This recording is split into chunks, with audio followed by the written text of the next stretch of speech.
We're back. We're back. We're going Kathleen live. Kennedy has been trying to shut me down forever, and now with 90K Fox on here, she knows she's in trouble. So let's get the show going again here. Make sure we're back among the living. Heck with the countdown. We're just gonna go right for it. I had to update the sharing post, but yeah. All right. I think we're good. Pliskin's here. Pliskin's run is here. Sean is here. Boom. We're back. We are back. So you see, originally, I asked 90K Fox to come on tonight. We were going to talk about some games. We were going to talk some Star Wars, but some gaming. But you know what? I'm furious right now. I mean, furious, as you could tell your by day couldn't go any worse, right, Glenn? Kathleen Kennedy and Disney cut the lines. I'm going right now with dial-up just to get this thing going here. So, they released a new trilogy. They're talking about a new trilogy with Rey, where Rey brings back the Jedi Order. 90K Fox, talk to me. Yo. How do you feel about Rey doing what Luke did, but now he didn't because he had a space orgasm and vaporized in a movie? Yeah. How do you feel about this? I'm excited. I think that I'm super, super pumped about having Rey back. I'm gonna be honest with you. It's great. Oh, technical difficulties. It's so funny. He's buzzing out. And I think we're losing him.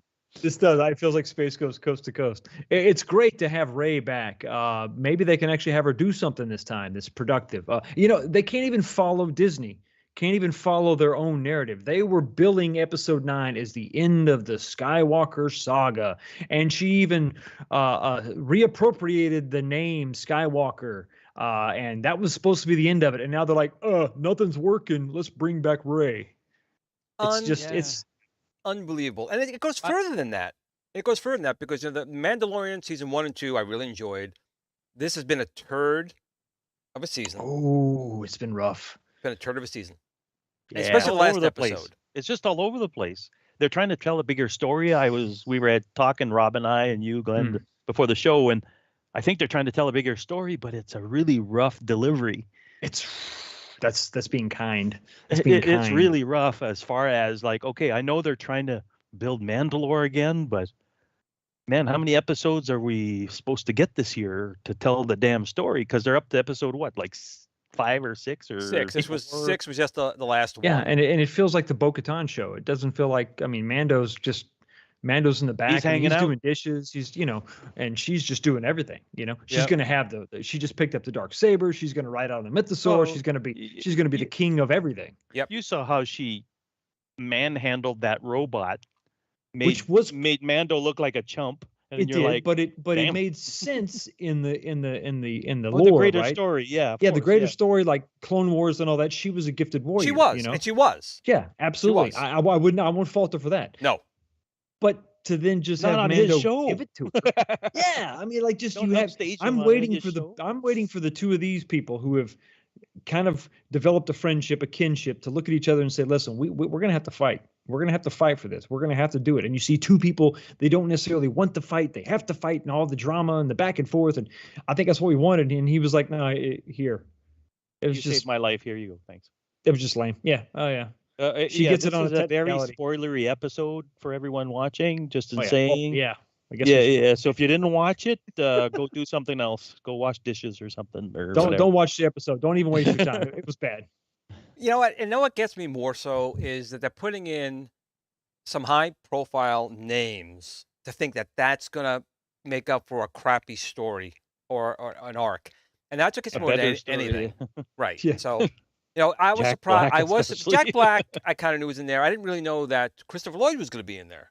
I didn't. Doc Brown. But, his character, I don't want to I can't say spoil the episode because I don't want you guys watching it, but they could have had a better pretense than they did in it.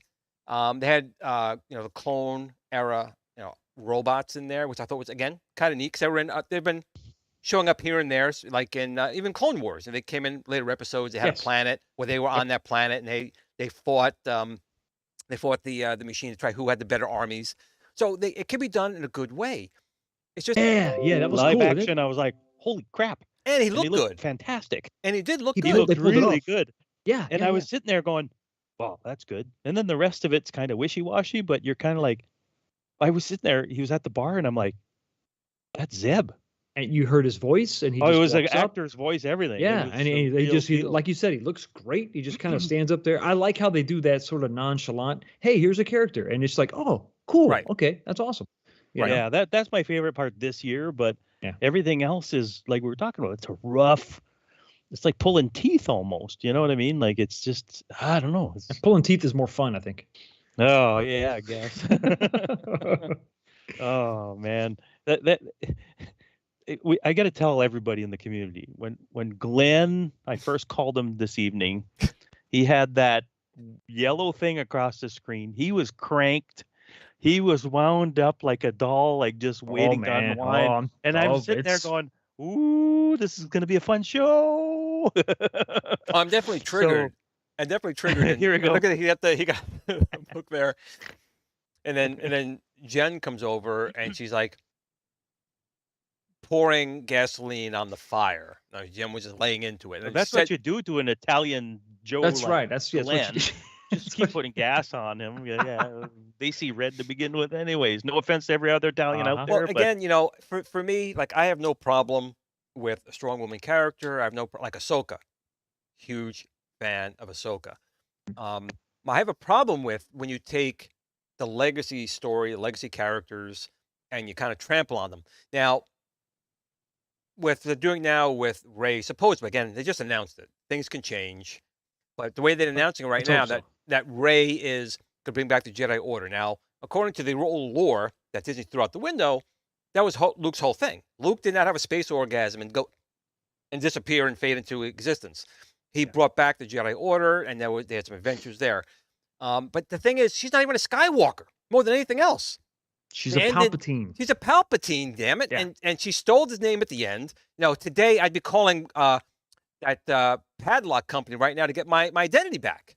LifeLock. I'd be calling LifeLock right now to get my identity back because she's stealing. Space LifeLock. Yeah, thank you. Space. You know what would be the better story, guys?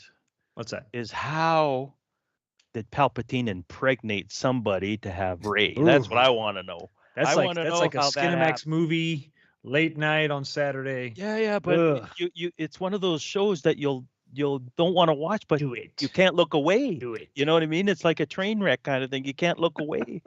That's a better story there. How'd that happen? Space Bachelor. The dude got drunk Space and the had Bachelor. one night stand, or I don't know. Drunk on power, maybe. I don't know. Yeah, I mean, exactly. I can imagine if you're the supreme chancellor, if you whatever he was before he became the emperor, you could have anything you want, including the ladies. I would imagine. So. He could use the Jedi mind trick to impregnate them, I guess, or I guess. I don't think. Wait, I thought the Sith can't do that. I thought the Sith can't use the Jedi mind trick. They can't. I don't know. Well, it worked. The Rey came along. Yeah, it did. Magic.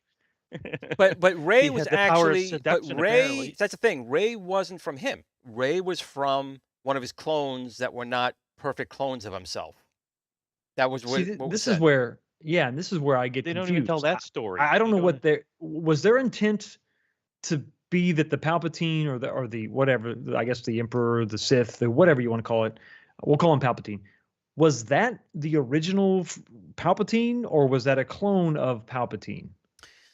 And talk about in that movie we want to talk about that 9, yeah. right? Yeah, so my understanding was that was a clone, but an imperfect clone that could not hold his power, and that's why the body was shriveled. Yeah, and that's what gets me even more because he said, "When you kill me, is when I'll join with you. I'll become part of you, and I'm going to take over again."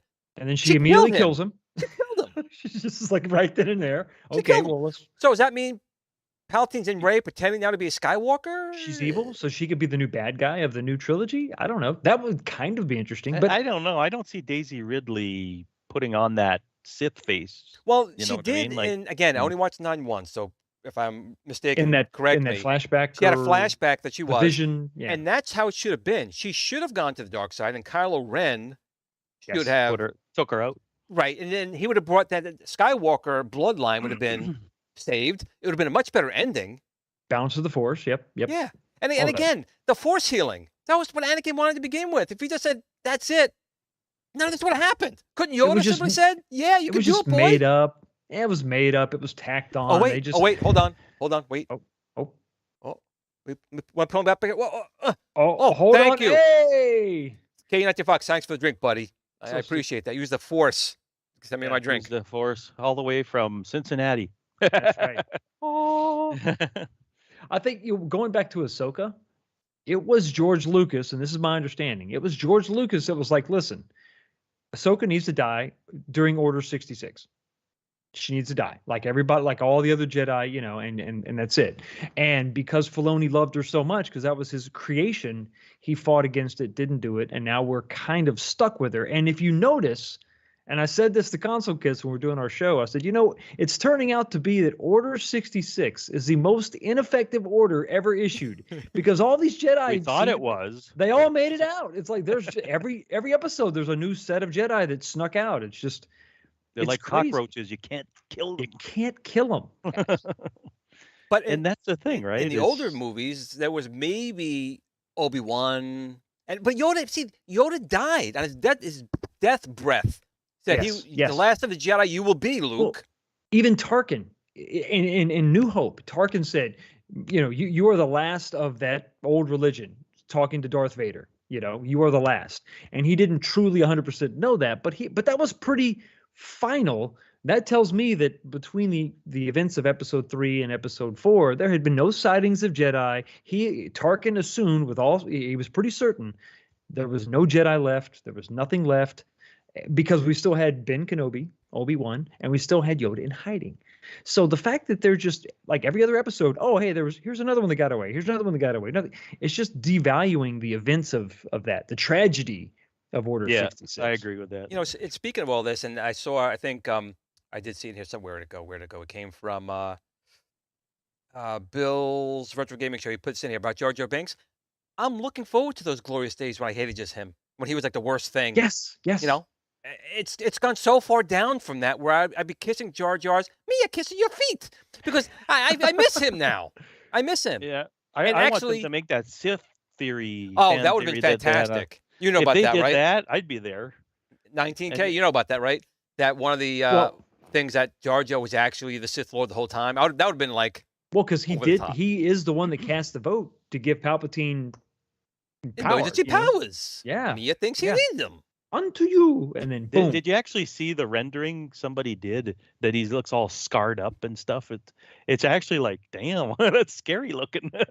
But that would be interesting to bring a character like that back, who was a joke, who was comedic relief, and then now we see him with a lived a dark side. Yeah, or like a rough life that they lived and they had to go through things, and now you see a somber version of that same character. It's like, oh, that's interesting. It's called growth, I think is what they call it. Character development. Yeah. They don't do that they anymore. Should try That's a thing of the past. That's a thing of the past. What I want to know though is how they're going to take care of the voice and being threatening with it's a me, Mara. Sorry, it's a Jar Jar Binks. You know, and they got that high pitched voice. I must kill you now and cut off your arm. You could say that was him when he was young, and then you could gravel up that voice a little bit. He has the same mannerisms, but it's a little gravelly. It's like what was it? Christian Bale's Batman. Yeah, that's what gets me too. And Christian Bale's Batman, like certain people knew who he was Batman, so he puts on the suit. He still talks like this, dude. I know that's not your real voice. I know you. No, I'm right now. You can't know me.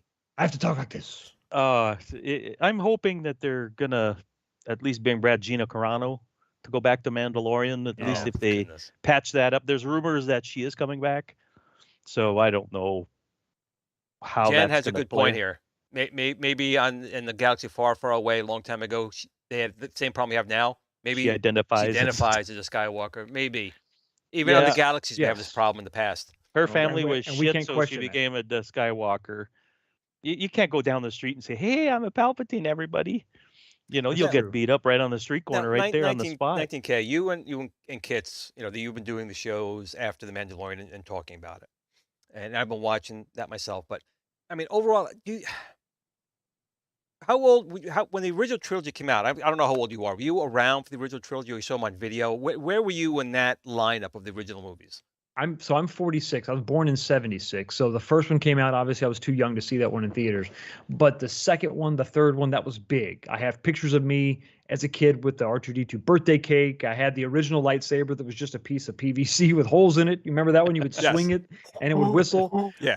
I had the original Kenner, Millennium Falcon, and I absolutely loved it. And so you're a fan. So you are definitely a huge fan. 100% in love with those movies. Good, you're in good company here. I need to ask, because I'm a bit psychotic about this. People know it, but I mean, do you feel like I feel betrayed in the franchise? Same with Star Trek. Don't get me wrong, Star Wars and Star Trek, I feel kind of betrayed in both, because I don't feel that the people writing the stories are treating the legacy right. Am I off the top here, or do you kind of agree with me on this?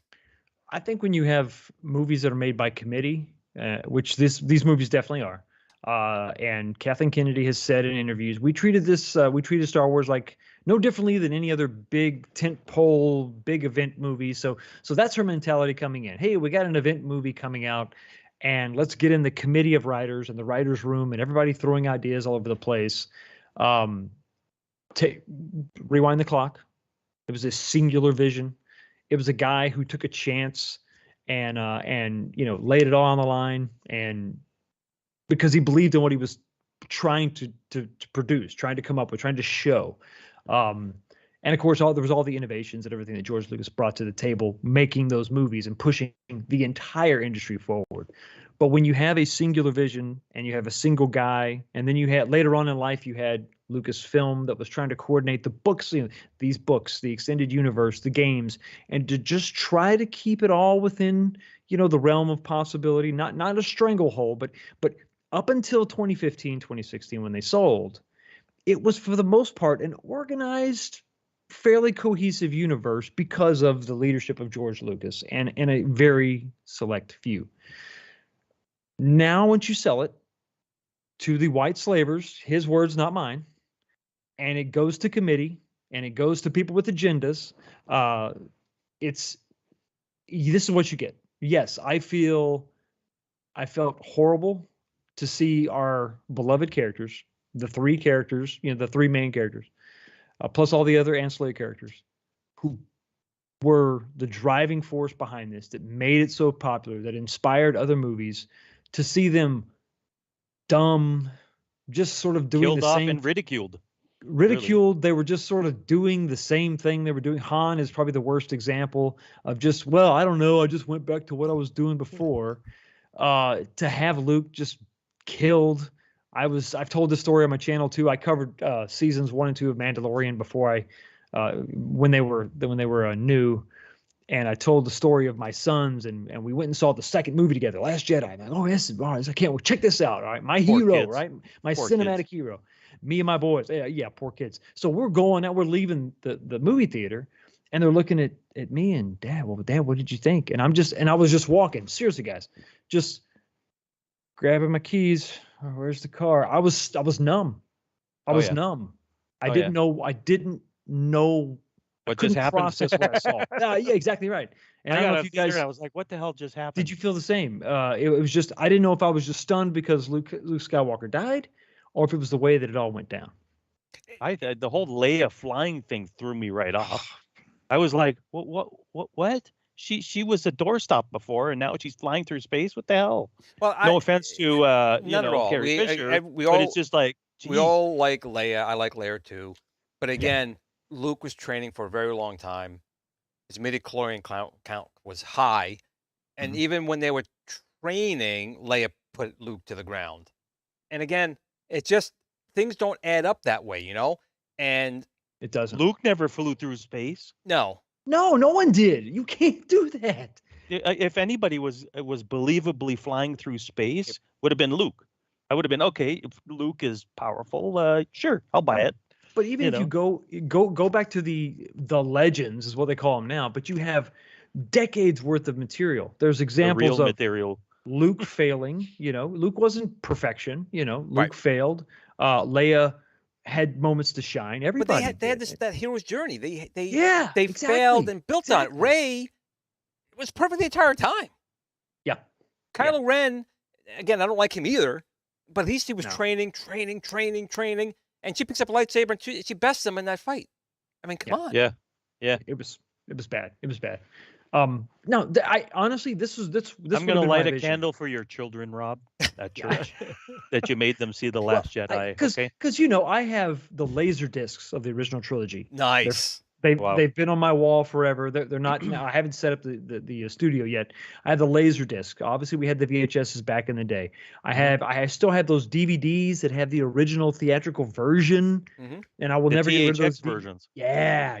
With uncut, despecialized. I got that version that was made by a fan. I have that Blu-ray. It's called the despecialized. Wow. It's so cool. It's really nice. Do you like despecialized better than? Have you seen the oh my God, I can't think of the name of it now. I watch it all the time. Star Wars. Adawan did it. Revisited. Episode 4. No, I haven't seen that one yet. 4 and 5 revisited. Take time. You may like that better than despecialized. I'll watch it.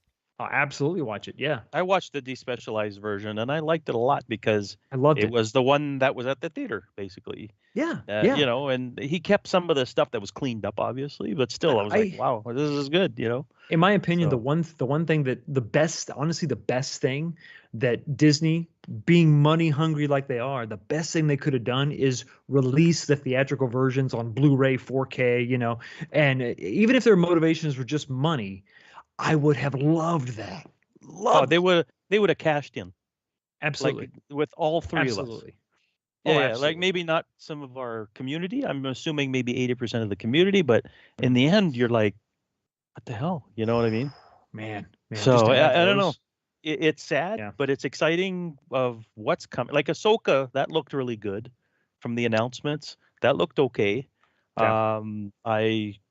I mean, when she cut the floor with the lightsaber, I thought that was, that was badass, Oh, so she's because it's the paradox is she should have died during Order 66 because now you have somebody who was trained with Darth Vader, Anakin, right? So she should be really high up there, and her power level should be really high up there, and her Jedi training and all that. She fought in the Clone Wars side by side with Anakin and Obi-Wan and all this. Yeah. Where was she during episode 4, 5, and 6? You can't have her around, and during pop up that and time leapfrog period, that whole thing. and she just isn't around at all in any way, shape, or form. But now she's going to show up after the fact. And she's super powerful and she's so badass, which does make sense. And now sideline Luke, like he's just over there stacking rocks with his robots. I mean, I don't know. It's a paradox. It's weird. It's almost like if you take Ahsoka out and substitute Luke, that's who should be doing this. And if you go to the books, the Thrawn trilogy, Heir to the Empire, which is a tweet that I did today, which was, I didn't freak out, but I just said, listen, you're stealing. That's him. That's right. Luke, Leia, Han's story. Yep. This is not Ahsoka. And of course I got a bunch of, and you know what's funny about all this? This is the irony of the whole thing is that they're able to do young faces on top of an actor really well now. Oh yeah, the deep. So there's no excuse for it anymore. There used to be, oh, we can't do it. Technology's too tough. Blah blah blah. People are bitching about, with Rogue One and what's his face there that was Tarkin, CGI'd. Tarkin, And I'm like, okay, but now when you saw the Luke cameo in Book of Boba Fett, you're looking at it going, yeah, it's doable. It's totally doable. I just looked at it from the technology standpoint. The story was kind of wishy-washy, but the possibilities when you see that are astronomical. So you can get young Harrison Ford, you can bring Carrie Fisher back. We need to get Chat GPT to write a real script and do it that way because they can't write a goddamn script. They can't write a script. Yeah. They did that with Stargate. It's not Star Wars, but they wrote an entire story with Stargate with Chat GPT, and it did it. It went through all the scripts of all 10 seasons, and it wrote a story. And they had them read this AI's thing. It's pretty funny, actually. Let me ask you guys this, and this could be controversial, but the more controversy, the better. Come on. Okay, Rob, so during this time period, we needed young versions of our heroes. Would it be out of the question just to recast? Get somebody that looks as close as you can and just recast. Like they did with Solo. So that we can see those characters move on.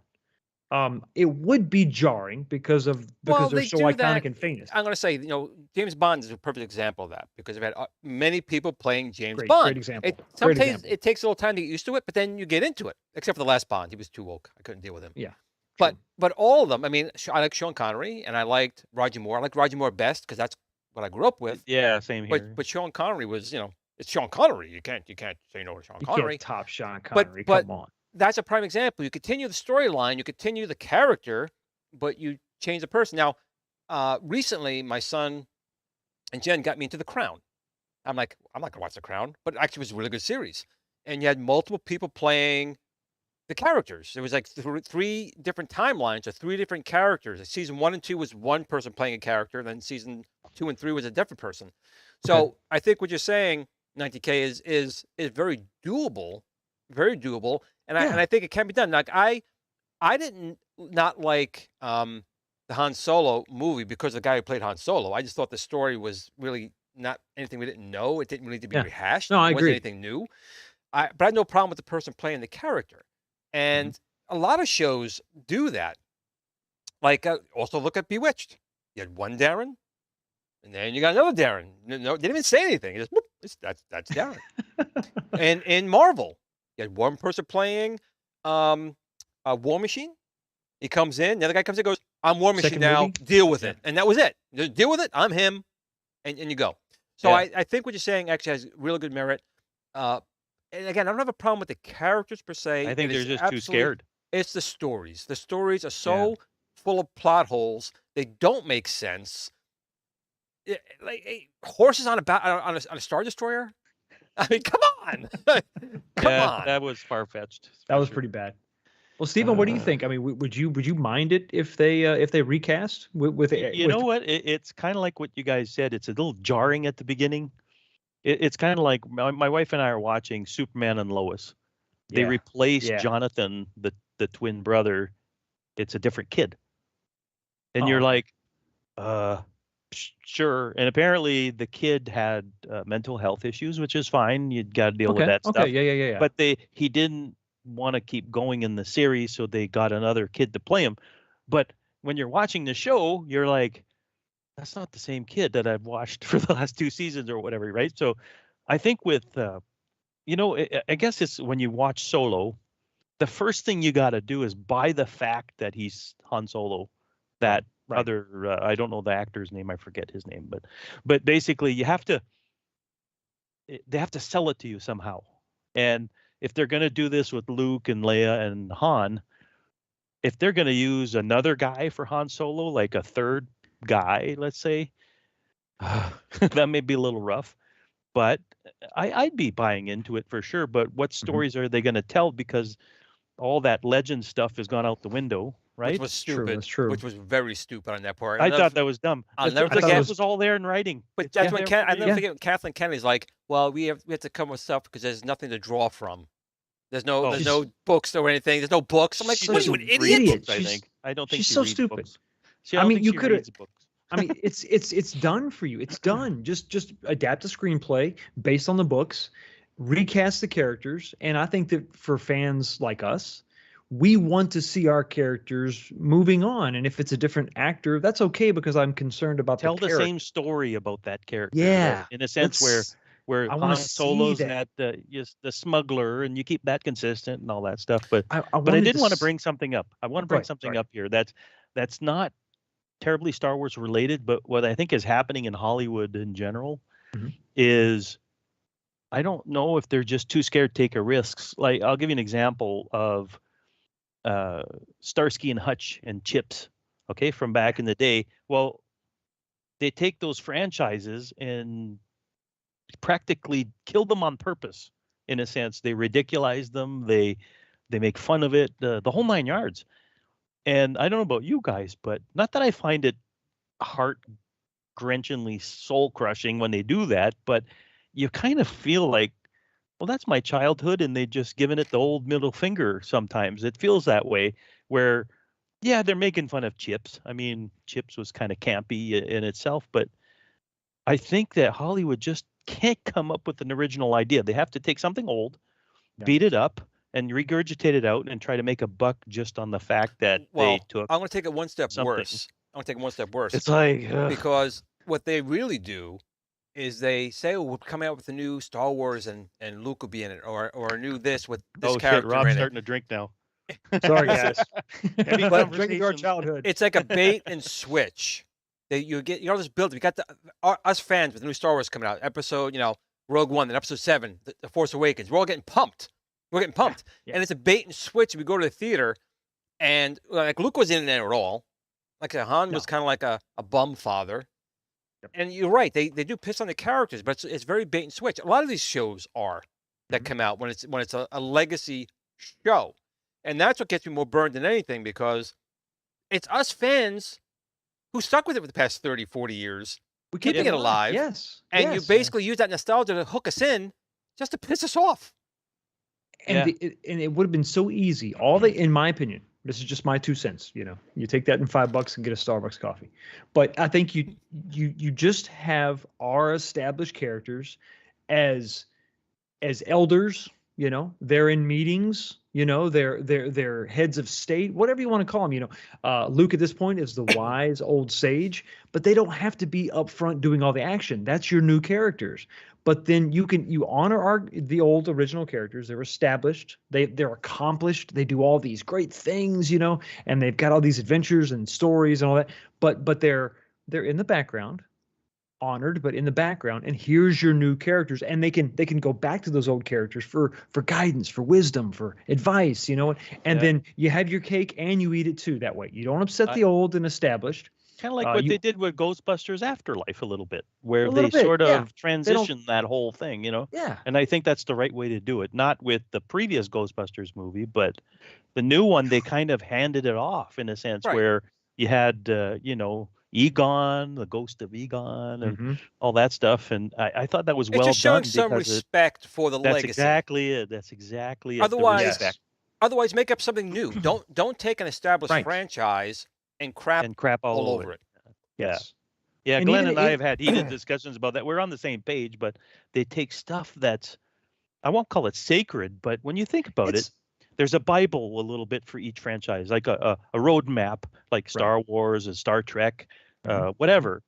And if you don't follow that, you're going to make a lot of angry people. You kind of got to respect that original idea and then play in that sandbox respectfully, in a sense. You know what I mean? To both of your points, it's like you paid money for an IP. Well, I don't care if it's something. I don't care if it's chips. I don't care if it's Star Wars, whatever. You paid for this IP. Why would you then take it and make fun of it and crap on it and destroy the established characters and maybe even the premise of the show, the movie, and then move forward? It makes no sense. Why did you waste the money on the IP? Like Glenn said, just come up with something different. There's no reason to. Yeah, they don't write their own stuff anymore. Well, no, I'll they tell you exactly why. Because you can see this, they can't write for shit. They can't write for shit. So they're trying to use an established thing to get you into the theater, and they think magically you're going to like their stuff. And if you don't like their stuff, you're a chauvinist pig. You're anti women or people of color, which none of it is true. Not a single bit of it. But that's what they use as their way. And it worked for a while, but I think now it's backfired on them. That's why Disney is in the kind of the predicament that they're in right now, laying off a lot of people, shutting down a lot of projects. And I'm telling you right now, Indiana Jones 5 will be the coffin, or the last nail of the coffin. Oh, man, that looks so bad. That doesn't look good. It's I'd stand up and clap my hands, but I'm in my underwear, so I can't do that. But I agree with you guys. If you go write your own shit. That's simple as that. Like, don't take something that's from, like, it's almost like they steal it and make it their own, and they don't respect it, and they somehow obtain this right to do this, and they don't understand any of it. Like, meaning they didn't grow up in the 80s. They didn't even bother reading a book about it or whatever. And there's sometimes I've seen this where you just had to do a bit of research and you could have done well. Like not you guys, but like the writers or whatever. And you're like, what in the world were they smoking? Like there's I think it's activism. I would pay $1 million if I had, a genie come up to me and ask me what my wishes would be. I want to be a fly. and I want to fly and be on the wall with these meetings and listen into their bullshit, because I just want to know what comes out of their mouths with these stupid ideas sometimes. It's activism. They're trying to they self-insert, so they want to have their lived experiences and there's nobody like George Lucas saying, listen, that's all fine, but we're going to keep all these characters. They all have to be here and there, and you can't touch this and you can't touch that. I think Kathleen Kennedy is just like, do whatever you want. There's no rules. Nothing matters. And it shows every time you watch. You can't do that, at least with, it's disrespectful, in my opinion, to any of the franchises, not just Star Wars, but you have to. Yeah. I think that should be a rule in Hollywood, where if you sign a contract or whatever, you sign on the dotted line, and this is the Bible of this franchise right here. This is the outline, the roadmap. That you could sway out of that because it's, there's stories to be told, but there's certain things you don't mess with. There's, all of a sudden you don't have force powers that are so stupid that, that whatever. They create plot holes. Yeah. Whatever. And they don't do that. They just go, look, I was just given the rights or the freedom to do whatever with Star Wars. And then they lose their friggin' mind somehow. They get drunk with power. I don't know what the hell, but let me ask 19K this, because I know he saw the Obi-Wan miniseries. It was one that I was looking forward to, but I was looking forward to with caution. Now, if you go by the New Hope, technically they should never have met. They only saw themselves at that point. Okay, well, I gave them a little leeway. They have to do a story here. I want to see Vader again. I want to see what happens, so let it go. Yeah. Vader was doing really well. He was kicking ass. He's pulling Obi-Wan in fire. He's pulling. Now all of a sudden he's out of the fire. He's fine. They pull him away. Vader pulled him back in that scene. But out of all the stupid scenes, the end fight, they stole this. I know where he's going with this. Now Ahsoka, again, I'm going to give this to Ahsoka. When I watched Rebels, and she came behind him and she nailed him in the face. I've watched that scene more times than I've taken a breath. I think. So cool. It was a fantastic scene. Which again. They can't write, and they stole that scene from there. So that pissed me off there. Now, there's no way in the world Obi-Wan should have been able to take out Vader in that time frame. No way. When he dropped Obi in that pit and put the rocks on him, the best Obi-Wan should have done was get out of that pit and ran. There was no reason for him to find Vader and go back. That whole thing, and then he goes, "Okay, Vader, you're pitiful. I'm going to walk away." What the F? What the F? He should have beat him up a bit, Vader kind of thing. I want to hear what 90K has to say about this scene, because I'm about ready to explode. You look at the first episode, you look at the last episode, and you ask yourself, why in the hell did they make this? What is the point? I mean, you established, you inserted a guilt that Obi-Wan has that he didn't have at the end of. I mean, Obi-Wan knew what he had to do at episode 3. He knew he had to take Anakin down. He hated it. He regretted it, but he knew it was the right thing to do. In this show, we find that he's racked with guilt of doing it, and it doesn't make any sense. There's no continuity between where he was and where he is now in the show. So then you have the events of the show, and then you have the end battle, and you're exactly right. I thought about that excellent episode of Rebels when you have Vader standing there and the wind is blowing and they're in that Sith temple, right? No, it's just such a cool visual scene. And he's standing there and it's almost the same dialogue. It's I'm not Anakin anymore. It's the same exact thing, like you said, with the cracked helmet and everything. And at the end of it all, what was the point of it? It should have never happened, period. You should have had the sacrifice that Obi-Wan makes is the 17 years, 18 years of nothing, just sitting there watching over Luke. There's no more adventures. There's no other stuff. There's nothing else to be gained. And they had such a tight window because of the words that were spoken in episode 4. The last time we met, I was but the learner, now I am the master, all these things. So you knew they couldn't do too much and it couldn't be totally defeated. And it just, I thought the entire show was unnecessary. It was a money grab. That's all it was. You know what I thought? I'll agree with both of you. You know what it reminded me of? The Obi-Wan, like the character, what they did with him. It reminded me what they did with Luke in the sequels. Almost Very good point. That belittling man thing, or whatever you want to call it. And you're like, these guys are like world-class Jedi kind of thing, you know? I mean, and here they're like bums and cowards, whatever. And you're like, come on. I mean, like, I saw that resemblance, and you were I thought, Glenn, you were going to say earlier about the high ground thing. I was also going to say, I was trying not to say it, but I'm going to say it now. And then Leia, who was like 2 weeks old, is like running the show, telling Obi-Wan, a guy who was a general in the Clone Wars, what needs to be done to this little girl. Yeah. She was pretty bossy in that show. Don't get me wrong, little girl can act, but it was like, and little girls can be bossy. I get it. And you can see a young Leia being headstrong. But even I got a girl here, so we're good. They had to address that at the end. Like, oh, well, no, next time if we see each other, we got to pretend like we don't know each other to make episode 4 work. It was just contrived, and it just didn't. But it's just they made Obi-Wan look like a bum, just like they did with Luke. Yep.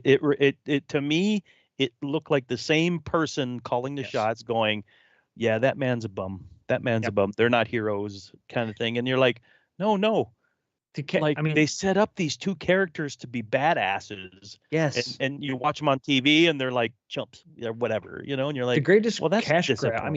If you want to get these actors back, you get Hayden Christensen. You get and you get these guys, and you put them back in the Clone Wars, and you have some kind of a one-off adventure there. Right. They're in their prime. They're before Anakin turns, and maybe there's some other hint at him turning to the dark side, but it's not the full turn.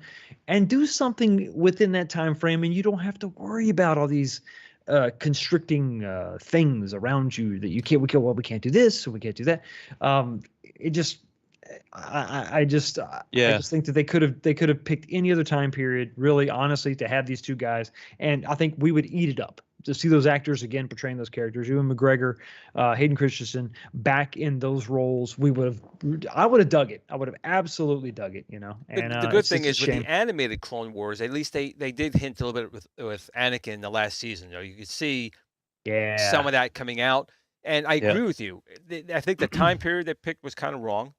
Mm-hmm. And I definitely, again, I think the whole Leia thing, and then Luke again, he falls over and like knocks himself out. I mean, come on. I mean, it was just so bad. Yeah.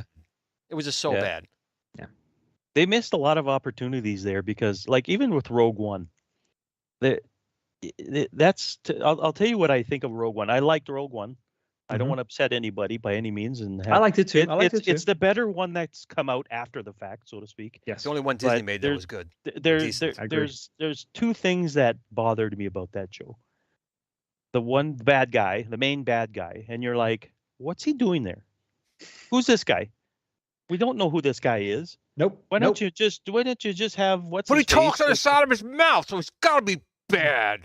So sorry, and the fact that Vader was just badass at the very end, and that was added after the fact. He wasn't there originally. The story did not have him doing that at all. But to me, it's a missed opportunity of like, I talked to Glenn about this before, and I think I mentioned it on the show before, but it's relevant to our Star Wars conversation. Is that I would have made it almost like the Fugitive or Terminator. Like Vader is after the people that have the thing, and everybody's the Terminator. Scared. Yes, He's coming for you, and you're scared all the way through the movie that these people are going to get chopped up in little pieces. Part man, part machine, all Sith. Yeah, exactly. and then you could see his true powers along the way. As he's losing his shit because these people. Yeah. Well, the good thing. Then you would have. I will say that was a thing in the Obi-Wan franchise. Vader was being pretty badass. He's choking and killing, murdering kids, walking down the street. So that was bad. Yeah. And then it didn't. Then he fizzled out. It's like if they wanted a show. And maybe you don't have Obi-Wan again fighting Vader, you know. Maybe you just have a Vader series, and did you guys ever play the Force Unleashed games on PlayStation 2? PC, but yeah. So you do Vader in Vader's prime, right, with Force Unleashed powers, and have him going after armies or just bringing that show would be the insane. galaxy into. It'd be insane. I mean, that or would a movie. Be nuts. That would be crazy, and it's totally within the canon. Yeah, isn't anybody in the boardroom creative like us? And our ideas aren't spectacular 19K, here. did you ever read Dark Lord: The Rise of Darth Vader? Yes. Okay. That would be a trilogy. That would be it right there. That would be it. Yes. And why don't they do that? Because they're idiots. Yeah, because I don't understand it. It's, to me, you can put anybody in the suit, right? It doesn't have to be Hayden. Right. You can do. He can maybe do. You could have, and here's the thing: you could maybe have him doing flashbacks, or maybe you could have scenes inside Vader's head where it's like what they're doing with Mandalorian. They're right. Pedro Pascal is not in the suit all the time. He's not in the suit. 3 different guys. But if you wanted to incorporate the actor, you could have scenes where Vader is still having these debates with Anakin, right? So it's subconscious. So and they could film that with Vader and then Hayden Christensen facing each other. So Anakin, so you could have that internal turmoil as he's doing these horrible things still in the back of his mind. So that's always nagging at him, almost like his good angel, bad angel, right? And then you just see him just losing his stuff, man. I mean, he's just wrecking shop. He's got crazy force powers. He's unleashed, and he's bringing these planets and worlds into line. Maybe there's a few straggler Jedi, and then he's got to take them out completely. That's part of his initial mandate by Palpatine is go forth and do it. Kill all the. There's a couple out there. You got to go get them. That would have been a sick movie, maybe even a trilogy. I think it would have been great. Yeah. I think I want to know what goes on over there sometimes. I wonder, like, when they announce this Rey thing, I want to be the fly on the wall and go, you know what, I got a great idea, guys. Hit the table and bring Rey back. And everybody drinking the same fucking Kool-Aid, pardon my swearing. and they're like, that's a great idea. That's a great idea. And they're all in the chaotic environment agreeing with each other like a cult. Right. And you're like, there's nobody there in the back going, no, this is bad.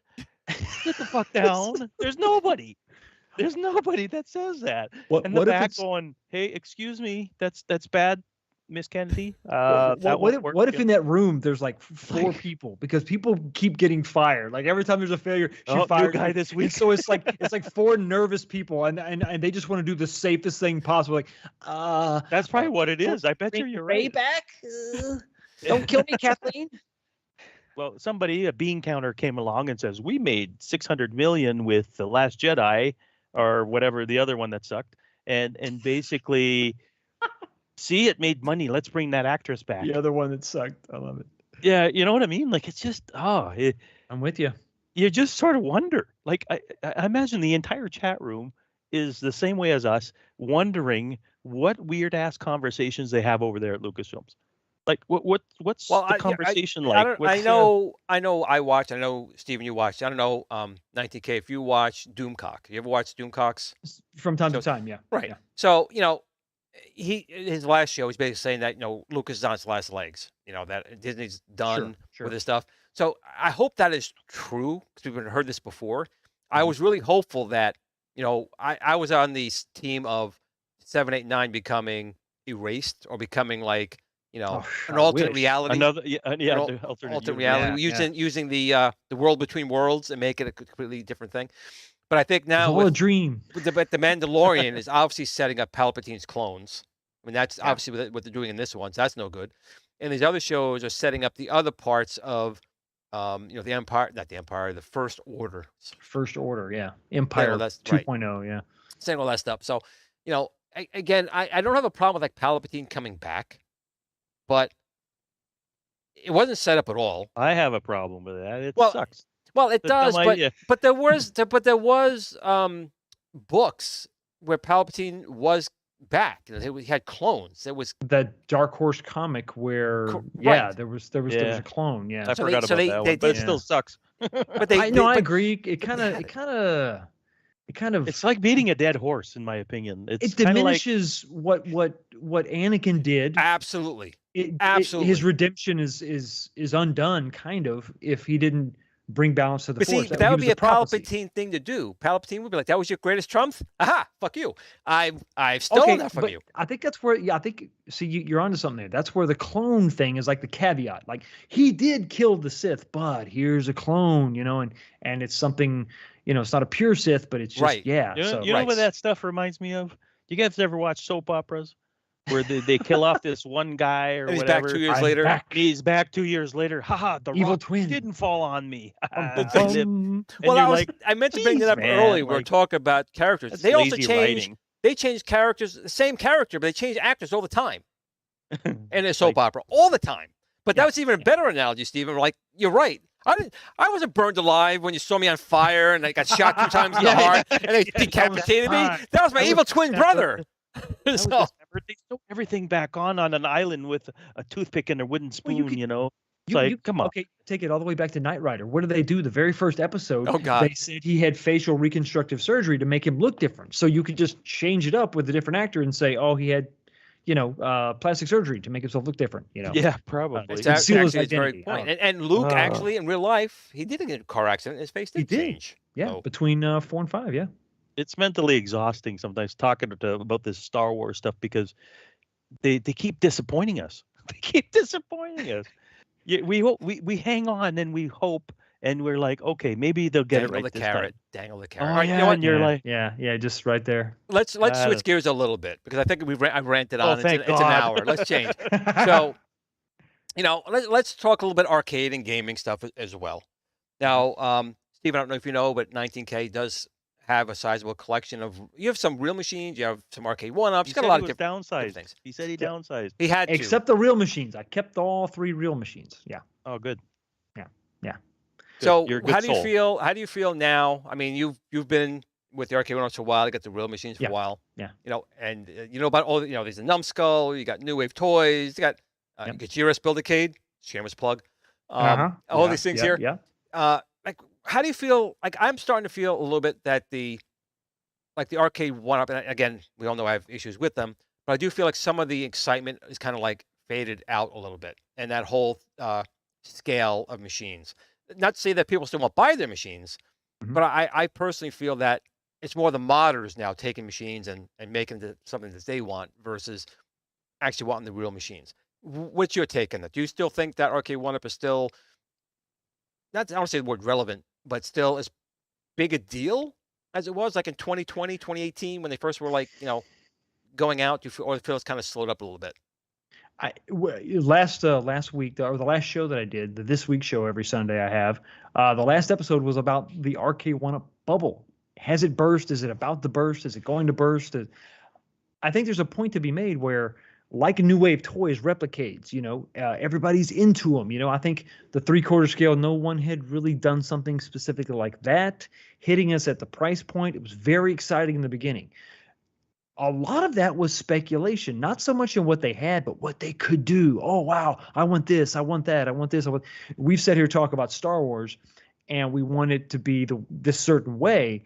The great thing about arcade gaming and retro gaming is we want perfect emulation. We want you to replicate exactly what it was from the past, so there's no deviation, there's no change. So we saw this cool kind of glimmer of hope. It was a nice compromise, and that's what these things are. They're total compromises of, I could build out my own little smaller arcade, have a bunch of machines that look like the original, and man, the possibilities at the time seemed endless. Now we see the limits of their license. I think it's pretty stares you in the face, right? You're going to get your legacies with random stuff that pops up here and there. You're not going to get Spy Hunter. You're not going to get Road Blasters. You're going to get Fast and the Furious. I'm excited about that cabinet, but not nearly as much as I would have liked a classic game. Road Blasters, please, it's not going to happen. But and I think we've seen that time and time and time again. The first shooter was Big Buck Hunter. Come on, man. So I think that now everybody's a little more demanding. We want something a little bit better, a little bit unique, a little bit original. And so in that way, yeah, it's not like Pokemon anymore. We got to catch them all, right? We got to collect every single one. At least not for me. Maybe some people. It's a space different. thing after a while. I mean, some people can, but it is a space thing for a lot of people. You want to get machines that you really want. Like I said, now I have to take the hat off. I will say, like, their Star Wars cabinet was the only machine where the emulation was only spot on. It was better than anyone else's emulation. They did a really exactly. Yeah. Beautiful job with that cabinet. I'd like to have that one, and that's the only one I would like to have.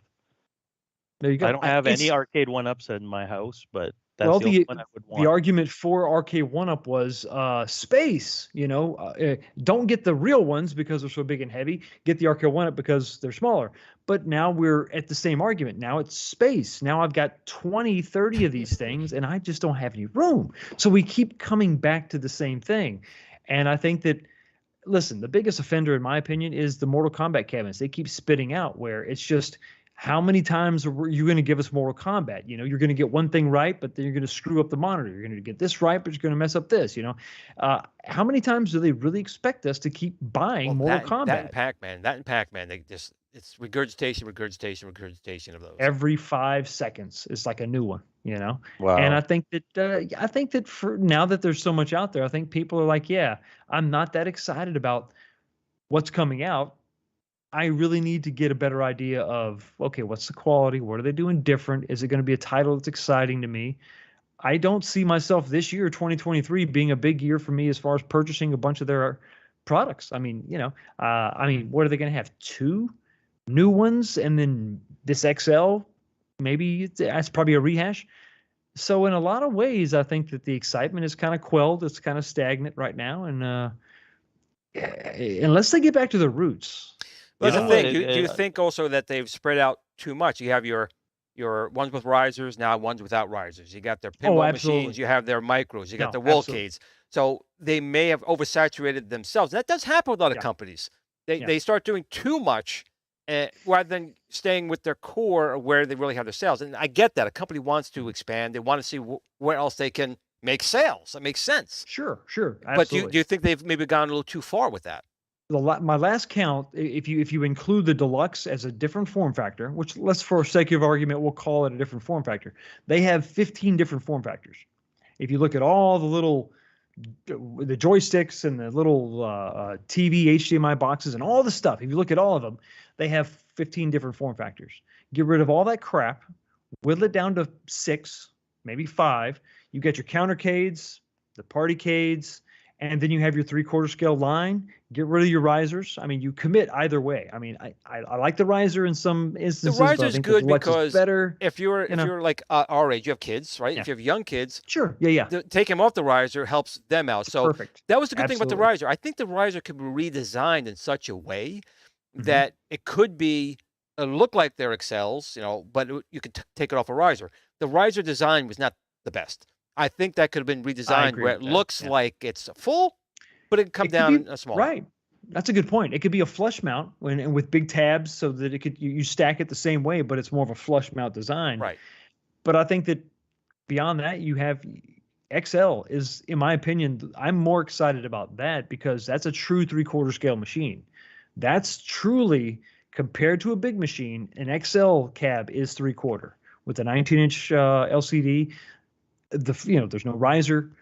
The proportions are technically 3/4. So what they're calling 3/4 is it's like half size. Right. So XL to me is a better compromise, and I think that they should really just push that forward. I think they really should. I think eventually that's probably where they're going to go.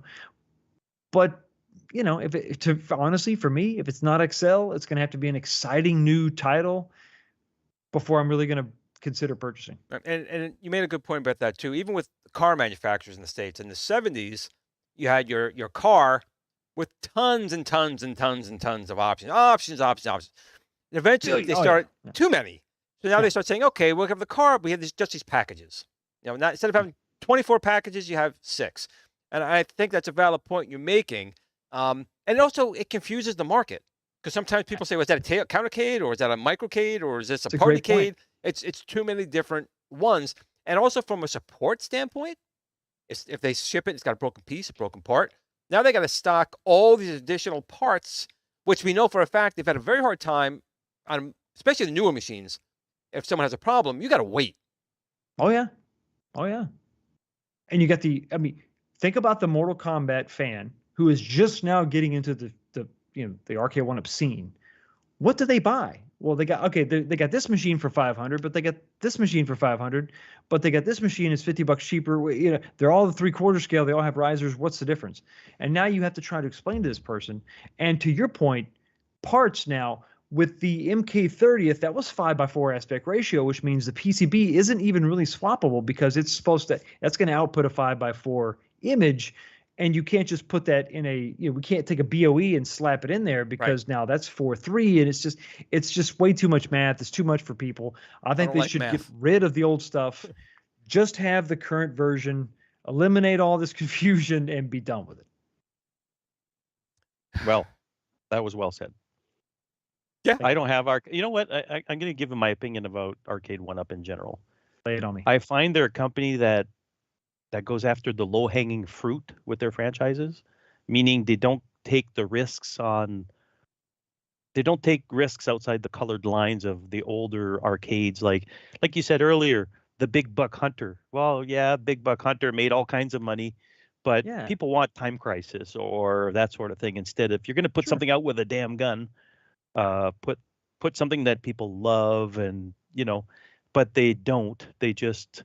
like I said, I found them just low-hanging fruit type of people in a sense where that's fair. They don't go after those classics. I don't even know if they know what some of the classics are. You know what I mean? Other than because when you look at the games that they've released, those are a lot of the games that got re-released on other platforms like Xbox 360, right? Whatever. You know what I mean? Like the Marvel versus Capcom stuff, Star Wars. Those are available on other platforms, but there's some stuff that you just can't, like Robotron. You can't get Robotron on any other thing. It is available, but it's a Williams property. They have Defender in there. They have some other ones. Robotron that requires would be effort, probably, Michael B. The game genie would lose his mind. First of all, if they came up with Robotron, that's that's the one he's all over. But that's the thing, right? They just go after the obvious stuff. I find, over the years, it's the Turtles, the Star Wars, Marvel versus the Mortal Kombat. It's Pac-Man. Those are easy sells. I get it, but in the end, it's like they don't really look at the cult classics, that sort of thing, and that's always disappointed me with them. I don't buy them because I have full size ones, and to fit these little things on top of that, forget it. I just don't have the space extra for. I ain't getting rid of my originals. Screw that. No. I mean, if you got the real, why would you bother? But to me, it was like I thought about it. I was hoping that Arcade 1-Up was like a movie studio. Like they would come out with a Pac-Man, and they would sell a bazillion of them. But that would be the money they would get from that. They could invest in a obscure title. Cubert, let's say, Yeah. And so we made $1 bazillion off Pac-Man. Okay, great. Let's go ahead and now this year we're going to have a weird title. It's Cubert. And then next year it's going to be Afterburner. We're going to give that a shot. Whatever, Right. Have a couple, sprinkle a few in there that are oddballs and take a little bit of a chance.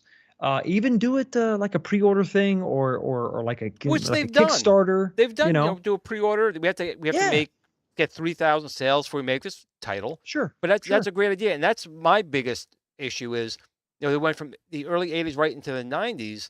There's still so much still in the 80s. Oh, yeah. They could have come out with tons and tons of games. Like Outrun, I'm a big fan. I saw that thing in real life. The steering looks like a steering wheel from a bus. And I'm looking at it going, did they even play the original like at all? You know what I mean? It's debatable, right? It's just you're scratching your head going, I came like Star Wars and Outrun were my almost pulled the trigger on Arcade 1-Up. And the Star Wars one was just too it's more money for you. It's well, that's the thing, but the Star Wars was stupid expensive. And Outrun, it looked like a joke. Like it kind of did, stupid. Yeah. It looks stupid. And you're like, oh, like I said, the steering wheel looks like you're driving a bus. It's ginormous. I was gonna say more of those little tykes cars, but yeah, that's the big wheels. Yeah. Now, 19K. Obviously, you said you have kids. Yep. What do they like playing? Yeah, I assume you play with them sometimes, but what do they like to play? Do they play any of your machines? Do you say, you can't touch my machines, get out and get one of those? Oh, absolutely not. No, I encourage them. When we just moved, but when we had the arcade, they would call, hey, Dad, you mind if we me and my friends just swing by? And I'm a hell yeah, go. So they would go down there and I'm not even there, and they would just kind of hang out. Don't so break I them. got a son, 25, 21, and 15. That's the ages of my three sons. Let's see, NBA Jam got a lot of play. I guess Golden Tee is definitely up there because I did the 19-inch monitor swap, which makes that thing phenomenal. Once you swap out the monitor and the XL, it's nice. And you know what? NFL Blitz gets a lot of play. They don't have the nostalgia that we do for some of those older titles. So they're going for the easy kind of the bar type games, that kind of stuff. And then my custom, racing cab, they play that too. But they dig that stuff. And for them, it's a really neat kind of novelty. They're into it. They dig it, But are they going to want the deep cuts? Nah, probably not. They'll jam on them a little bit. X-Men, my 6-player X-Men gets some play. They're like Turtles, Like you were saying, Steve, those are kind of the classics. Everybody knows those, that's the classic IP. The deep cuts would be for us, and I don't really have a problem with selling the big name items to get the smaller, but the problem with the company now is that we're not getting any of those 80s titles. Right. None of those weirdos, none of the generic stuff like oh, I remember that, that's so cool. It's because it was different, because the control scheme, because the graphics, that kind of stuff. They need to have some weirdos. You know what I mean? Because we're all weirdos. We're goofy people that are into these games, and we understand that there's easier, better ways to play, but we want that original. We want the tactile feel. It can't be replaced by downloading a version of it on PS5. It just can't be. You can't get there. Not the same. No. So Not the same yeah, at all. but the boys, it's close but no cigar. Close but no cigar. But the boys, they dig it. They like it. It's different than, like I said, sitting in front of a monitor and here's your console and you're just downloading stuff. They kind of take it for granted at this point, And when they come down and check this out, hey, I'm standing up, I'm playing around. Hey, what's that over there? We're talking, we're having a good time. I got a few drinks flowing. It's what we always talk about. All of us, everybody, all the channels. Arcades were experiences, were gathering places, friends and family, and it was the opposite of what gaming is now, which one person in a dark room looking at a monitor and playing. It's the opposite of that, and it's an experience that they, whether they understand it or realize it or not, they appreciate it. Yeah, for sure. Now, Steven, you out of time? You have a couple of. Are we out of time? Because don't get me wrong, there's no super game reviews tonight, so we've gone over our normal time. Okay, I'm just. We have the floor, gentlemen. Yes, I'm just making sure nobody's getting mad at anybody. But what were you asking? Somebody of my machines? You got some of your full size machines there. I know your son is a lot older now. Does he still even play your machines at all, or he'll go in there every once in a while to impress his friends? Basically, he goes in. Are they there the lady friends? A bit of both. Yeah, he'll go in. Nothing wrong with that. He'll be like, "Hey, look, Dad, can you put Metal Slug and we'll play the Miss Pac-Man and put Turtles up and just get it all going." And when you walk in the room, you guys know as well as anybody, when you walk in the room and the thing's going blip, blip, blip, blip, blip, blip, blip, your brain, at least our old ass brains, they just sort of go, "Wow, this is so take me back" kind of thing. Oh, dude, it's got that arcade white noise in a sense, you know what I mean? And it hits you right there. That's a good way. I've never heard of it put that way. That's a great way to put it. Yeah. It's that sort of that noise that you don't know exactly what game's playing, but you can sort of identify it a little bit. And it just, I think it warms my heart. I go in there sometimes, I just turn everything on and I sit there. Well, I think we all do that. We put stuff on here. And you're just sort of like, you're just taken back, you know what I mean? And then when you see your kids showing off to the friends and stuff like that, and see, that's what I don't have. That's what you two have. What I am missing. Well, my son could care less about any of this stuff or the friends. None of them. They're on Mario on their Switch. I got literally thousands of these machines all over the place in bags. I get it. They're in bags, but I'll take them out of the bags for them. Yeah. They don't care. I already told everyone who I know, including Rob. I'm gonna tell you too. When I drop dead, you guys have to get here fast because my son's gonna take the stuff and literally throw them out in the yard. Oh no. We won't care less. We will not let that happen. Well, we'll try anyways. But yeah, my son a few years back, him and his buddies had a Miss Pac-Man competition who'd get the highest score on a credit kind of thing, and I was like, wow. And he had it on a board, like a whiteboard and everything else. So it was pretty cool. He likes playing Metal Slug with a buddy. That's a good game. And just play Metal Slug or Puzzle Bobble or Bubble Bobble. You shoot and there's all these bubbles on Neo Geo. Lots of fun, great stuff. So it's cool. It's a lot of fun for sure. So, but yeah, they're hard to maintain, these things. Yeah. They are. Yeah, especially the old ones. I don't know about arcade 1-ups, but these old things, sometimes the monitor will die and you're like, shit. And that's $300. I know a guy who'll rebuild them, but it's to get one rebuilt is $300. Well, I had in my Miss Pac-Man, it was literally burning like crazy, and I had it swapped out last year, and it world of difference. It got replaced with it was a G07 that was in there, and then I put Wells Gardner 19-inch in there, and much better quality, so much better color. How do you? And this is, forgive me, I don't know if some people consider this sacrilege, but what do you think about a good like LCD replacement? That I've thought about it, and you know what? The deal was you can get a $200 arcade aluminum frame replacement that looks incredible. I've seen them. Right. But when your buddy, I've got a buddy named Sean, he lives out of town, and he basically told me, give me your old chassis and monitor and everything, and I'll pop in this other one, and I'll charge you $100.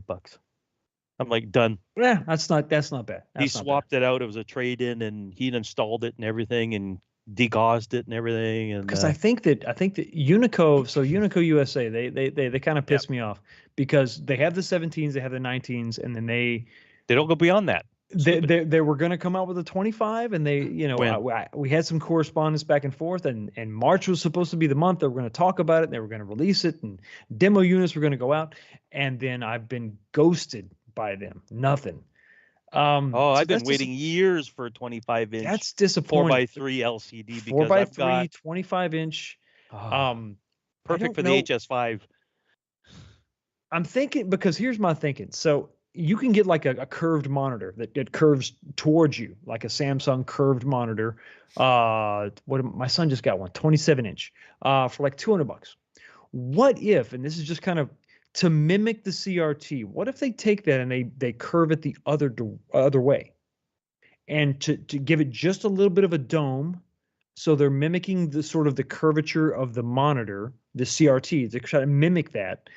And then, but you're doing it with an LCD, an OLED, whatever, and you're getting the overall look of it. The picture isn't going to be the same, but they really try to recreate that. I don't know if the pixels can bend like that, or the that's when like New Wave Toys has their little Forenzo lens on there. Yeah, the lens. There you go. Now there's been a lot of bad things about it because the light, it gets on the screen. But apparently, in their new Ghosts and Goblins and Ghouls and Ghosts, it's supposed to have that same look, but without the light pollution, if you will, from the room. Like it fixes that.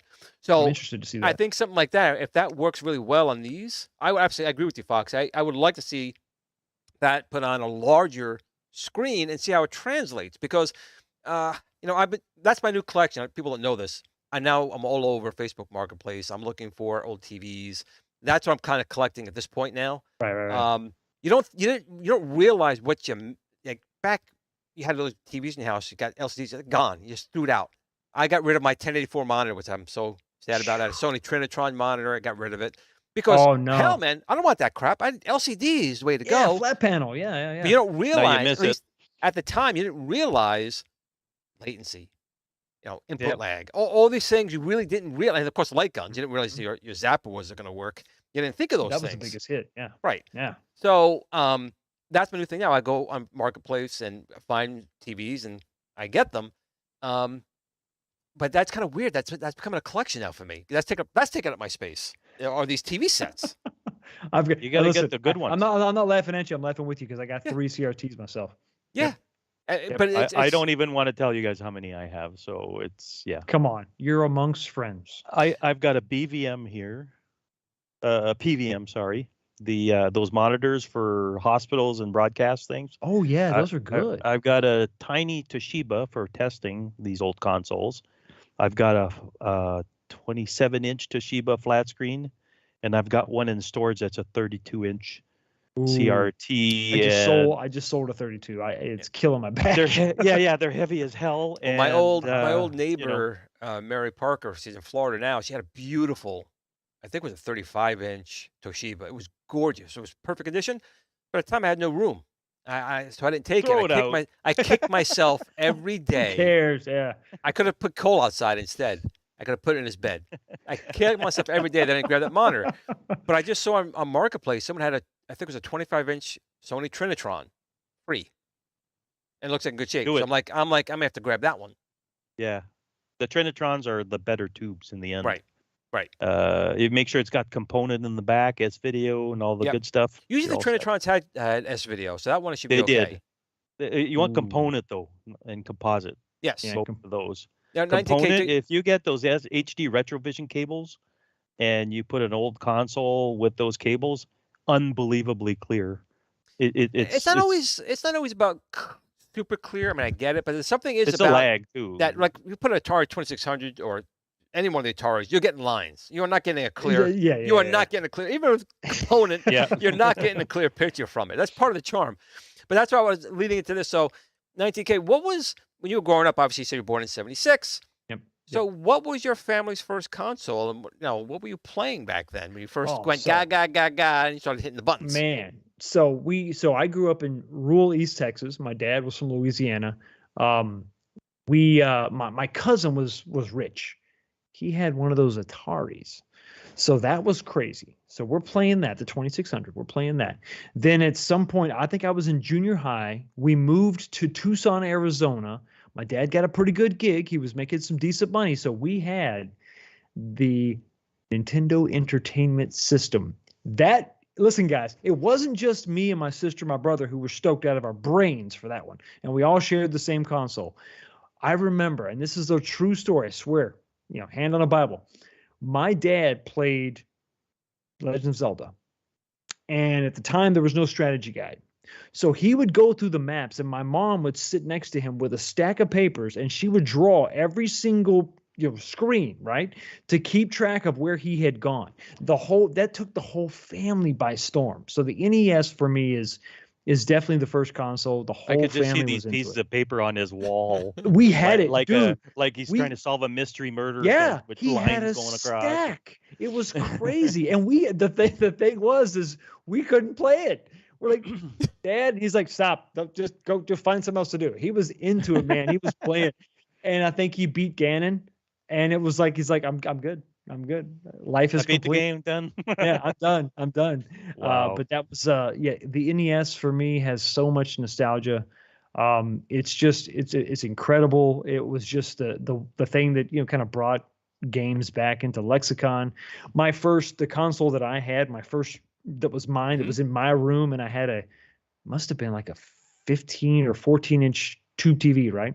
I had a Genesis, Model 1 Genesis. That's the best one. That was my first console, yeah.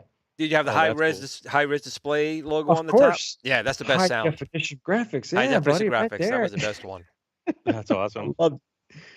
Loved it, absolutely loved it. My favorite game on that was a fighting game, Eternal Champions. I know it was kind of a knockoff, it's kind of a weird thing. I remember that game. Booger Man was it was so offensive, It was just like, Mom hated it, but I loved it, so I played a lot of that. Did you ever own an NES, or you were a Sega fanboy? It was I was NES to just die for. Like I was a devotee. I had obviously all the Mario games. We had the Pac-In game, the Mario Duck Hunt game, Ninja Turtles when the first one came out. With that iconic cover. That was incredible. The game sucked, but but the cover was great. It was nothing like the arcade. Not at all. Not in any way, shape, or form. Double Dragon 2 was a big one in our household. Of course, Legend of Zelda. I think my sister had a Barbie game, I think.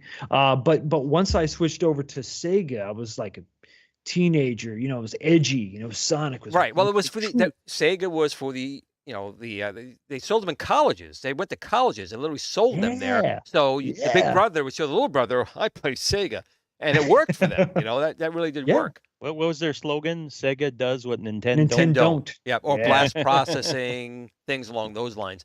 So let's switch gears one more time. So we're not going to go super long. Let's do it. Tetris movie.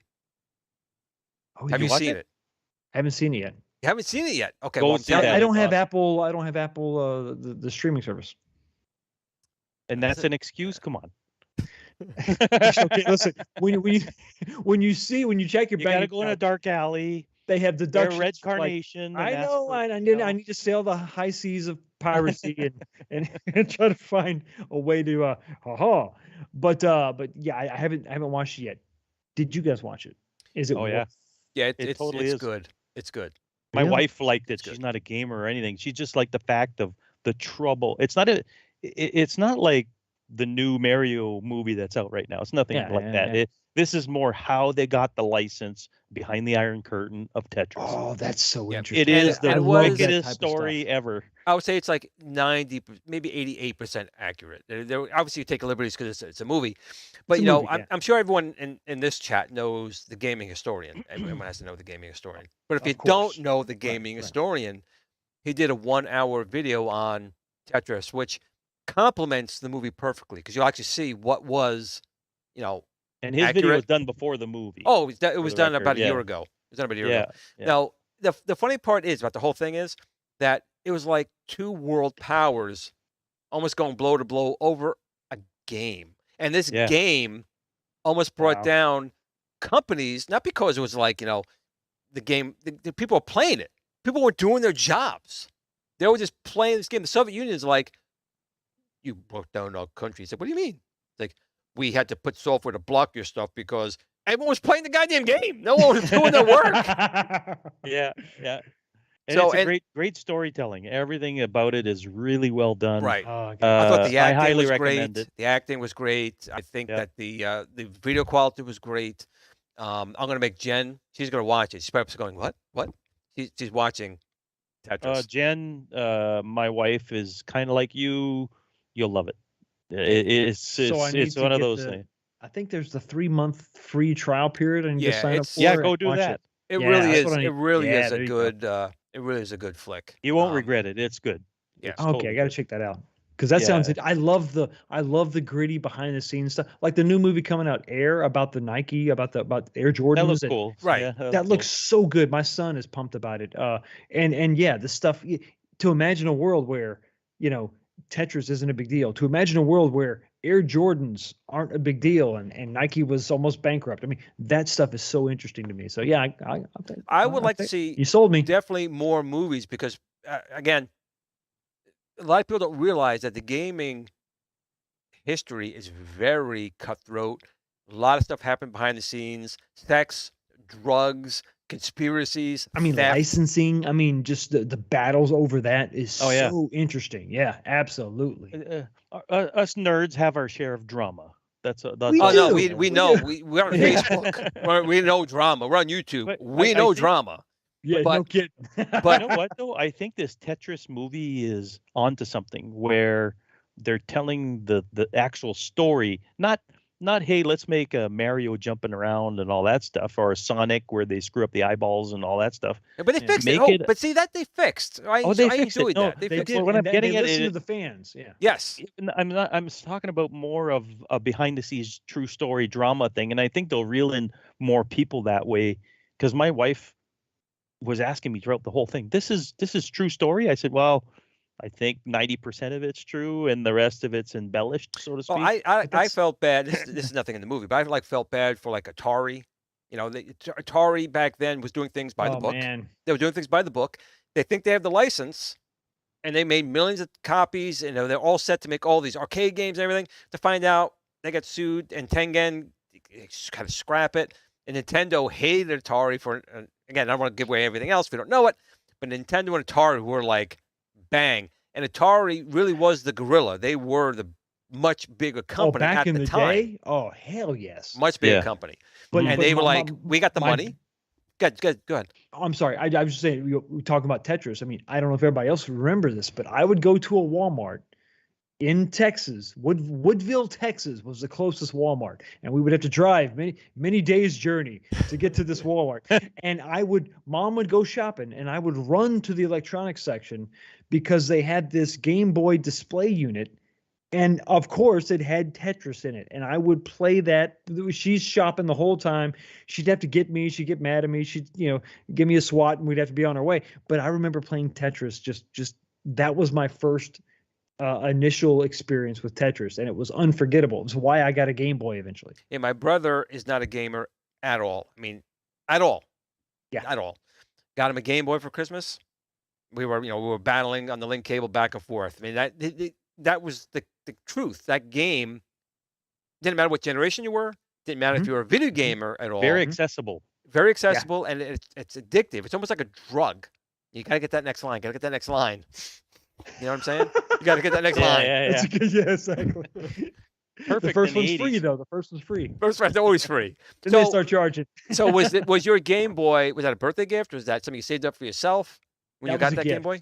No, I was way too young for that to earn any money at that point. Of course, I was working at 15, but by then, there's this little thing called girls kind of creeps in. So your priorities change. But that was a gift, and that was, man, even though it was gigantic and it took like 97 batteries, it's still not as bad as the Lynx. Was it, the Game Gear. And the Lynx. Yeah, the Lynx was really, really bad. Not as bad as those consoles, but still, I mean, there was something about that first handheld. I think it's the tactile experience that I think we all harken back to. That first handheld, big chunky piece of plastic, but I think it's still the most popular, the most modded Game Boy out there. A lot of people like the color and the pocket and the GBA and all that, but I always find that everybody goes back to that original DMG1. Yeah. It's so good, so incredibly good. Well, isn't that the first one that shrank to that capacity with cartridges, where absolutely meaning there was other ones before that. Glenn has shown me a few other models from other companies, but I think Nintendo did it right to shrink it and it was affordable too at the same time. Well, their big thing was it was battery life. This is their biggest thing. If we're making a portable, battery life was key. And that was a problem with the Lynx. The Lynx came out, it was a color machine with SNES power. It was a powerhouse, right? Yeah. An NES powered machine 2 months after the Game Boy's release, but it was 189 versus 89. That was the first part. It took 6 batteries. They were dead in about 2 hours. Game Boy was going, 10, 12 hours? On 4 AA's? On 4 AA's, right. 4 AA's, yep. And so the screen, they took a compromise and other things, and that was actually the key. Really, that and the software. I mean, obviously, they had Mario, they had Castlevania. It's hard to tell those type of licenses. Tetris was a console seller. Killer. Right. No, you're right. 100%. Yeah. The Tetris moved that thing off the shelves. And what was good about the Tetris was the screen was not the best screen, but it didn't matter for a game like Tetris. Agreed. If they did package it with Super Mario, which was originally the case, I think it might have been a little bit different because it's hard to see him. It's very blurry. That's but a good Tetris point. Didn't matter. Yep. It didn't matter. And it's then blocks. It's perfect. Right. Yeah. So Atari came out with clacks, and then Sega came out with columns. Why do you think they did that? Obviously, they were trying to go on the Tetris bandwagon and sell machines. So you had the Game Boy. Did you buy more? I just said girls. I mean, girls were. It happens. It happens. Happens to us all. It happens. We all went through that. What was your next renaissance? So you had your NES. You had your Genesis. What was your next renaissance when you said, girls, games? I want the games now. I joined the Army in '95. Oh, really? I did not know that. So my buddy had a Sega Saturn, so we played that. But listen, guys, this is one of those gaming moments that lives on in your head. I still remember this to this day. When you're living in the barracks and you're an Army guy, and if you don't have a car, you have just disposable income. So I remember we were playing my buddy's Sega Saturn. I think we were playing probably Virtua Fighter. That's what we played most of the time. And I heard this loud rumble from across the way. If you can imagine, picture it, right? And this incredible rumble, and it's the bass and the highs, and I'm like, what the hell is going on? And I went over to the other room. This guy had a giant CRT, must have been a 32-inch. He had the brand new Bose Wave radio sitting on top of it. This back when these things were brand new. And then he had that crazy brand new console, the PlayStation 1, and he was playing Mortal Kombat 3. And it was insane. And at that point, I think that was pretty much it. I was Sony after that. That was all downhill for me. PS1, PS2, PS2 Slim. I had a Dreamcast. I still have a Dreamcast. Beautiful love Dreamcast. I think Sega has always had my heart in some way. PS3, PS4. Don't have a PS5. I stopped at PS4. I think for me, PS3 was really probably my last real console where I was 100% invested day one buy. PSP, I have 7 PSPs. My favorite handheld console of all time. The PSP was amazing, great. That's a great little machine. There are rumors that they're coming out with a new one. Don't you toy with my emotions? No. Apparently there is a rumor that Sony's going to get back into the handheld market. So. I think the Vita was really good too. They made really nice. They did make nice handhelds. They were very nice. Screens were gorgeous. Absolutely, they felt great in the hands. I never understood why they exited it. To be quite honest, they had really good consoles. The PSP Go, even though the PSP Go was incredibly small, it was still comfortable. Yeah. Think about it, Glenn. When Nintendo was selling, 30 million units of 3DS or whatever, and you just sold 5. You're kind of like, yeah, we're out, kind of thing, right? So that's usually the problem, and it's a very Nintendo-dominated world as the handheld But that's why I like the Switch, which is still in the bag and not being used. Switch is great. But the Switch does so well because you have a machine you can take on the go. You can have it at home. It's a portable. And Sony doesn't really have anything. Neither does Microsoft. Yeah. Well, Microsoft, I guess, has ways to use a cell phone now, right? You can play the games. Yeah, through cloud streaming. So I guess there's that. I've got the OLED, and I love the OLED, but I think you're right. I think as their consumer electronics market begins to shrink and devices are becoming obsolete, we don't have VCRs and stuff anymore. These things are shrinking.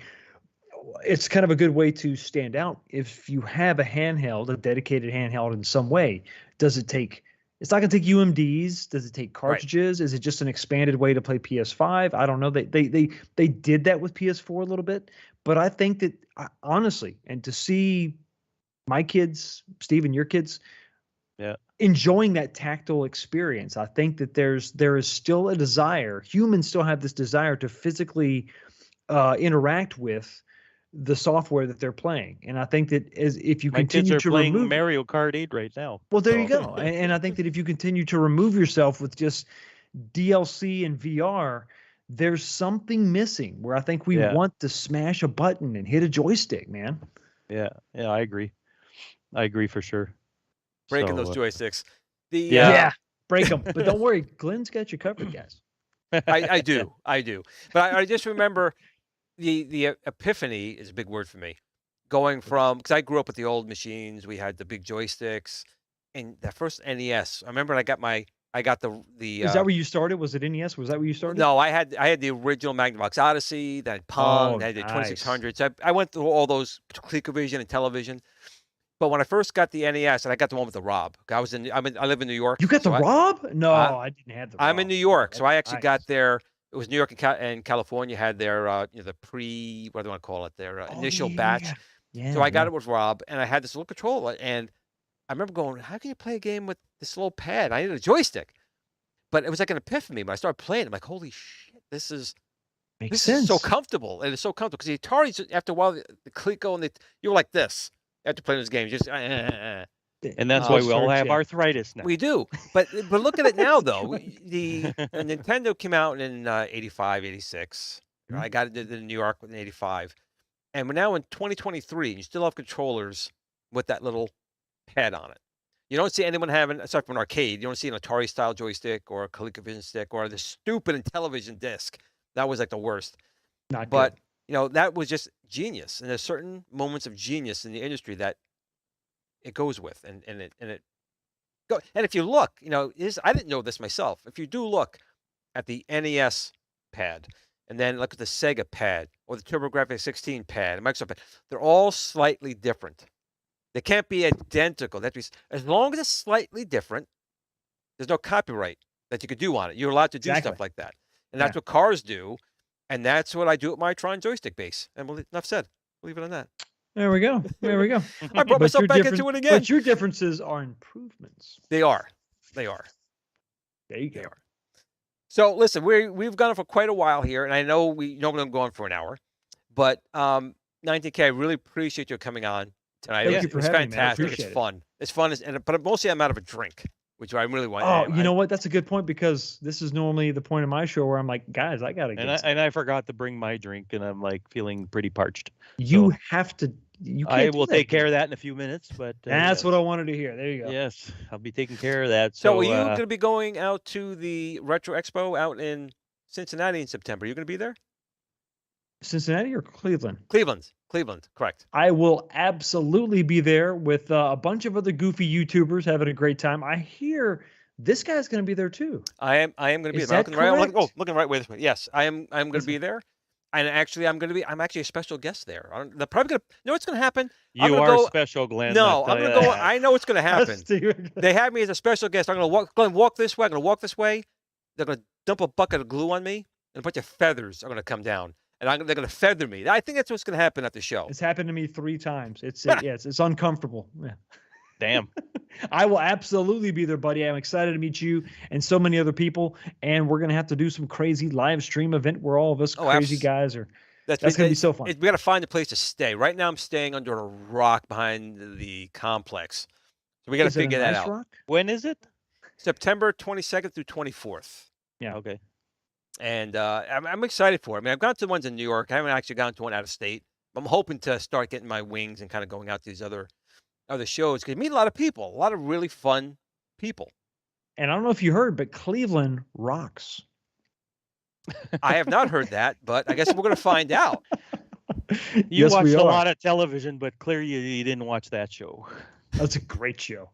Oh, there's a show called Cleveland? I have no idea. It's Drew Carey. Yeah. Oh, is it really? Drew Carey show. Yeah, no, I had no idea. Cleveland rocks. Yeah.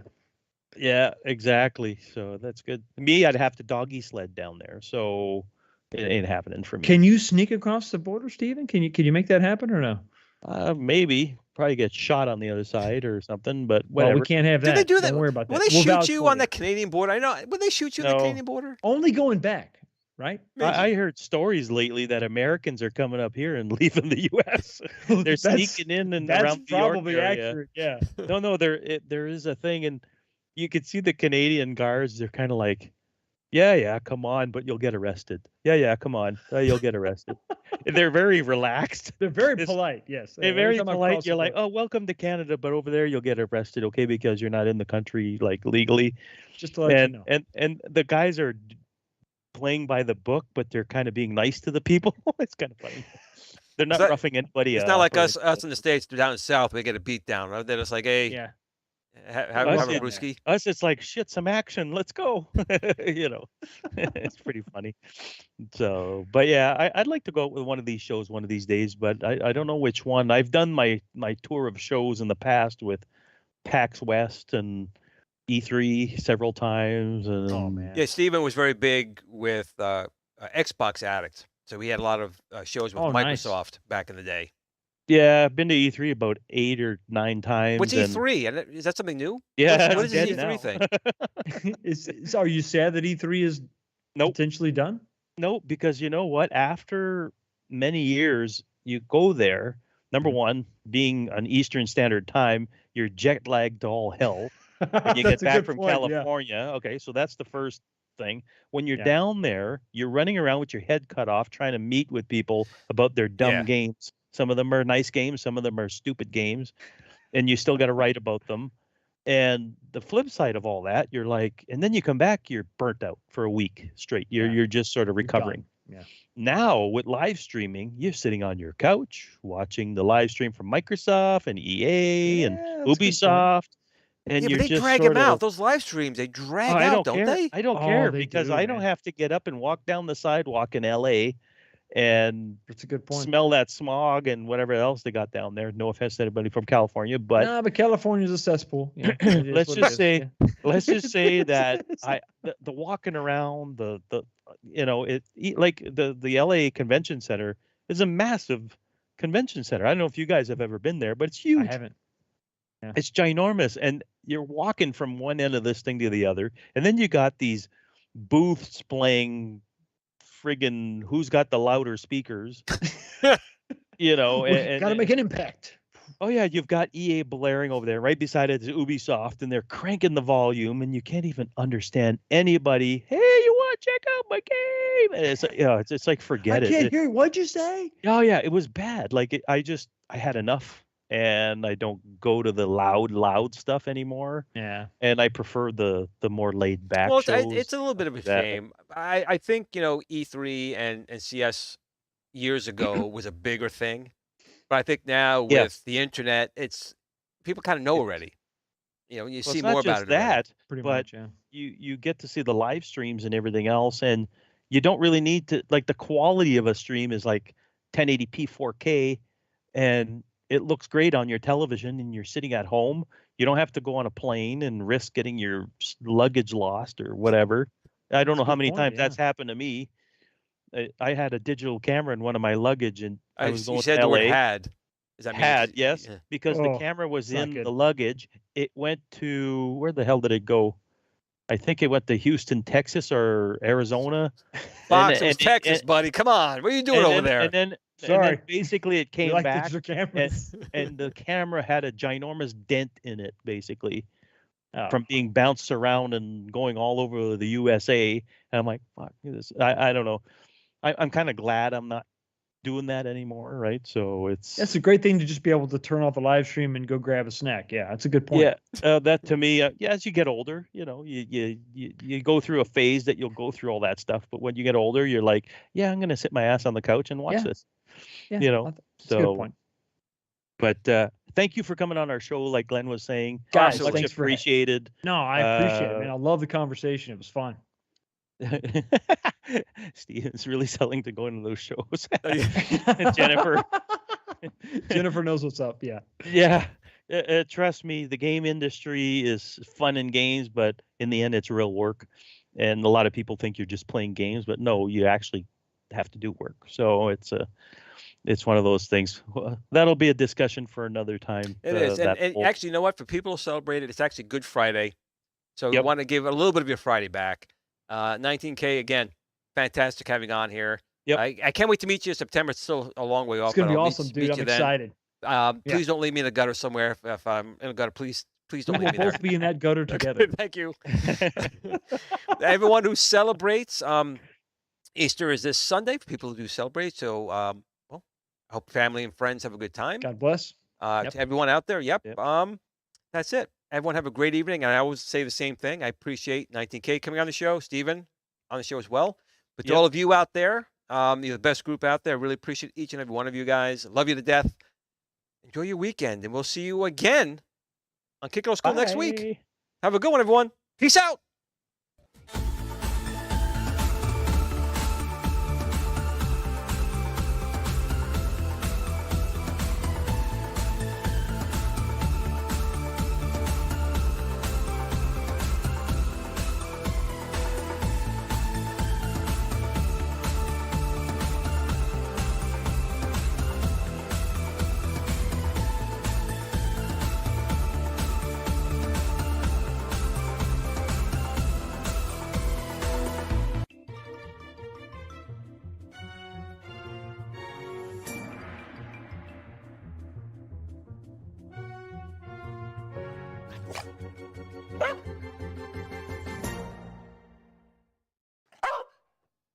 Game on. Sit, Blue, sit. Good dog.